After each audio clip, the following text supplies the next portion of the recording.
একটা ট্রেন, ভিতরে শয়ে শয়ে পণবন্দি, আর তাদের কপালে ট্রিগার চেপে থাকা জঙ্গিরা। 30 ঘন্টার রুদ্ধশ্বাস অভিযান সেনার। হাইজ্যাক হওয়া ট্রেন থেকে একে একে উদ্ধার পণবন্দিরা।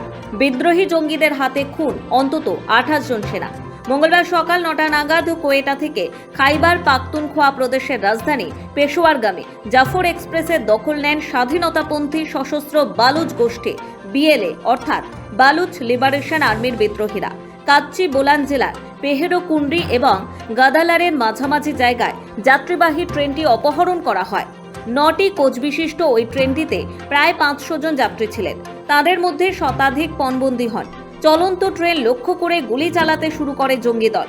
বালুচ লিবারেশন আর্মি নামের সংগঠন এই ট্রেন অপহরণের দায় স্বীকার করে নেয়।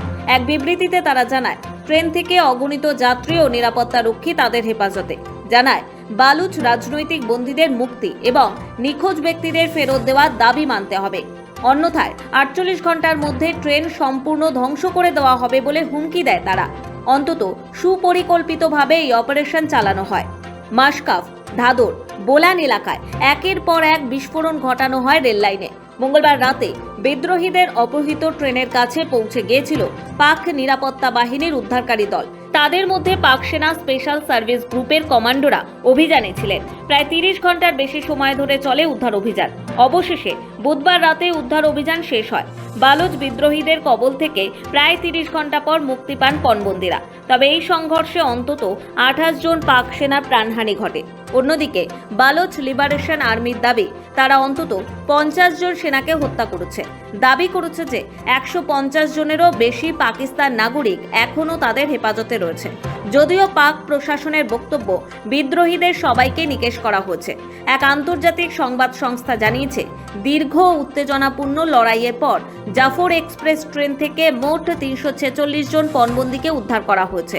পাক সেনার এক কর্মকর্তার দেওয়া তথ্য অনুযায়ী বিদ্রোহীদের হাতে 27 জন সেনাকে ঠান্ডা মাথায় হত্যা করা হয়েছে। উদ্ধার অভিযানের সময় মৃত্যু হয় আরও একজন সেনার। তবে এই 28 জনের কেউ ট্রেনে কর্তব্যরত ছিলেন না। নিরাপত্তার দায়িত্বে থাকা 8 জন কর্মীকে আগেই হত্যা করেছিল বিদ্রোহীরা। এদিকে বালুচ লিবারেশন আর্মির দাবি আরও ভয়াবহ। তাদের বক্তব্য, সেনা পণবন্দী উদ্ধারের চেষ্টা করলেই সবাইকে হত্যা করা হবে। এই হুমকির পর অন্তত 50 জন সেনাকর্মীকে খুন করা হয়েছে। পাক প্রশাসন ড্রোন হামলা চালানোর প্রস্তুতি নিচ্ছিল।